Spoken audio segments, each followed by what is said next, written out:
Injil menurut Markus.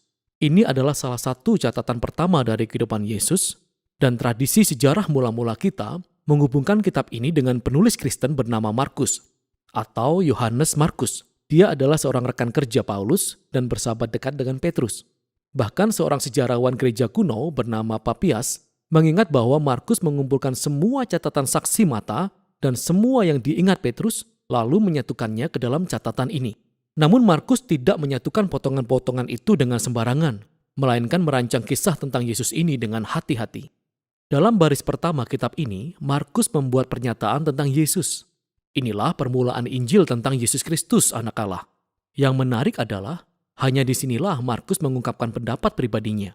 Selebihnya dari kitab ini, Markus menggiring opini pembaca hanya dengan cara menyajikan di depan kita semua tindakan dan perkataan Yesus dalam cerita. Bagaimana orang-orang bereaksi terhadapnya.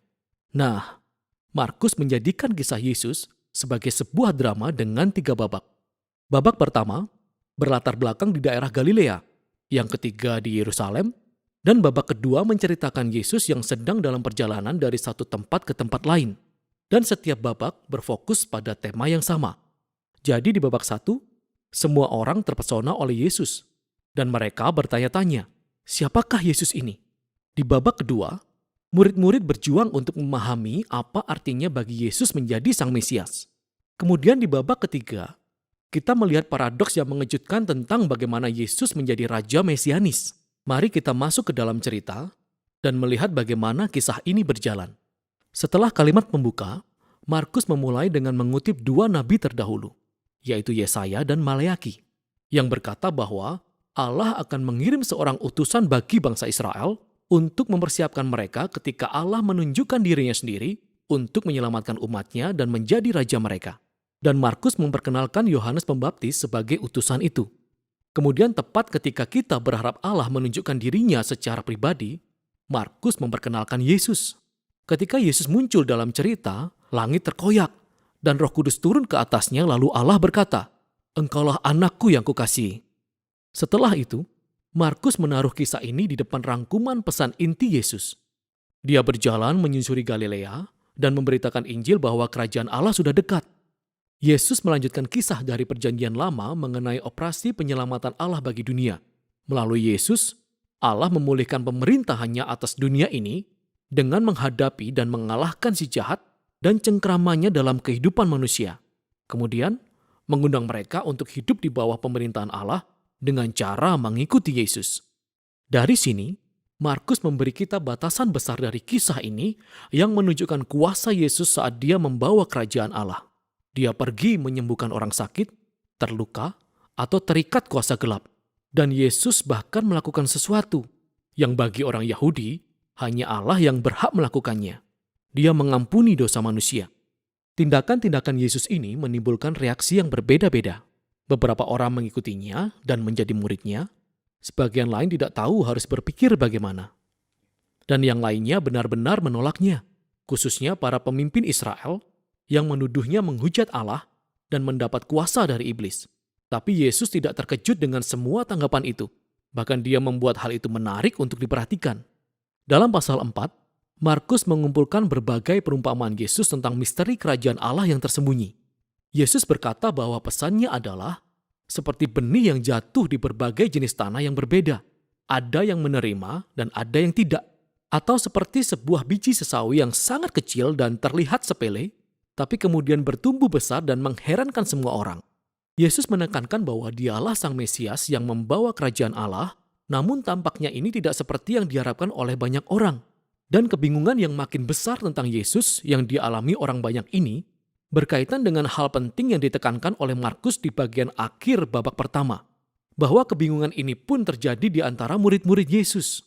Mereka berusaha memahami siapa Yesus sebenarnya, dan hal inilah yang membawa kita ke babak kedua. Babak ini diawali dengan sebuah percakapan penting. Yesus membawa murid-muridnya menyendiri dan bertanya kepada mereka, "Tetapi apa katamu? Siapakah aku ini?" Lalu Petrus menjawab, "Engkau adalah Mesias." Tetapi jelaslah artinya bagi Petrus bahwa Yesus adalah seorang raja militer yang berjaya dari garis keturunan Daud yang akan menyelamatkan bangsa Israel dari bangsa Romawi. Namun bagi Yesus, untuk menjadi Mesias, berarti bahwa dia adalah raja yang menjadi hamba yang menderita di Yesaya 53, yang akan membawa pemerintahan Allah dengan menyerahkan hidupnya di Yerusalem. Dan para murid, mereka tidak mengerti hal ini. Mereka pikir mengikut Raja Yesus berarti ketenaran, memiliki status, kedudukan. Namun Yesus menjelaskan bahwa mengikut dia sebenarnya seperti mematikan diri sendiri, seperti memikul salibmu sendiri. Artinya, menolak kekerasan, kesombongan, dan keegoisan, dan memberikan hidup bagi orang lain dalam tindakan melayani dan mengasihi. Dia mengulang percakapan yang sama dengan mereka sebanyak 2 kali lagi. Dan ini mencapai puncaknya dalam pernyataan penting Yesus bahwa Anak Manusia datang bukan untuk dilayani, melainkan untuk melayani, dan untuk memberikan nyawanya menjadi tebusan bagi banyak orang. Sayangnya para murid masih belum mengerti juga.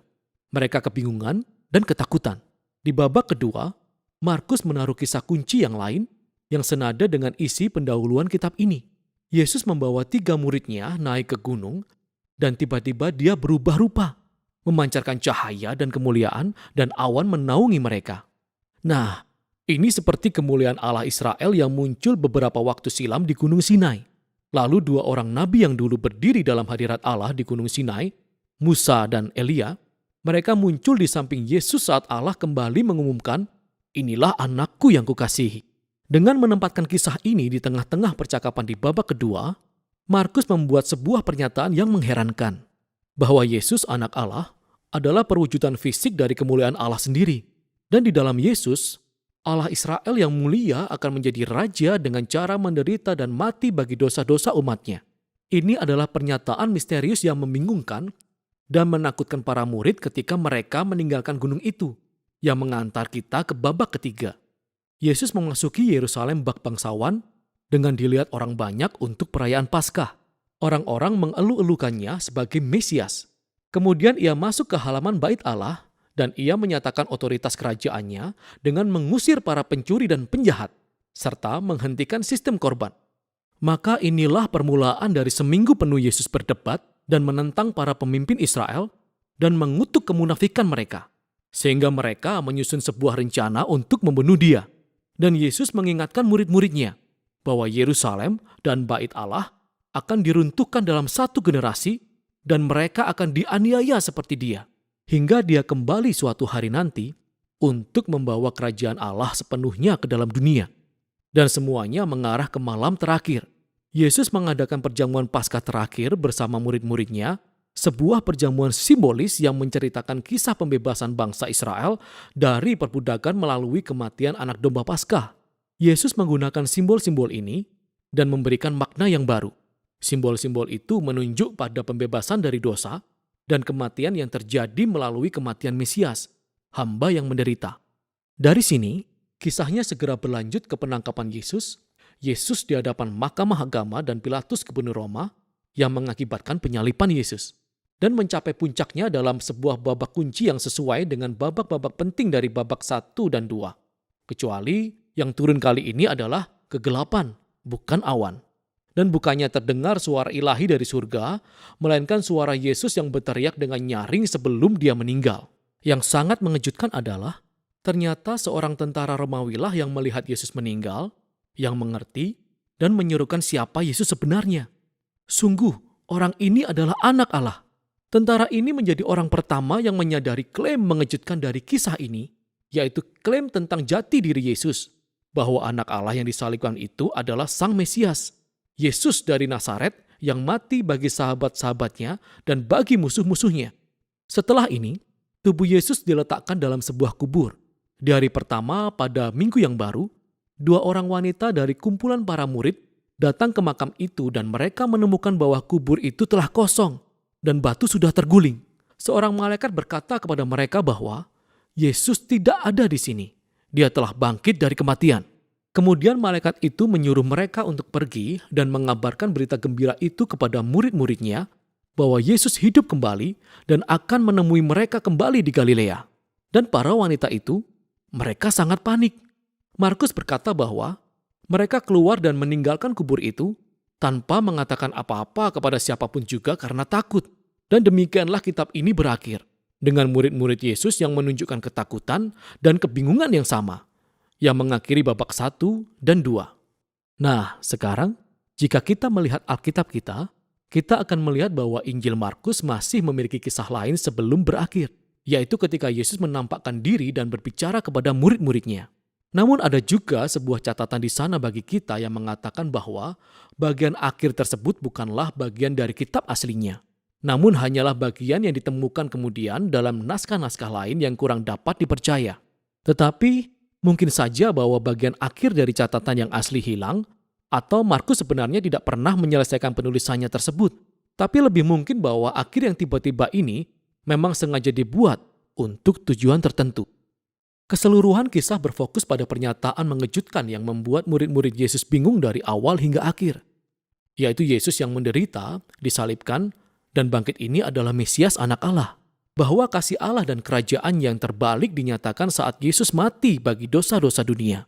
Jadi kisah ini berakhir tanpa penutup dan ini memaksa kita, para pembaca, untuk bergumul dengan klaim yang sangat aneh dan menghebohkan tentang Yesus ini.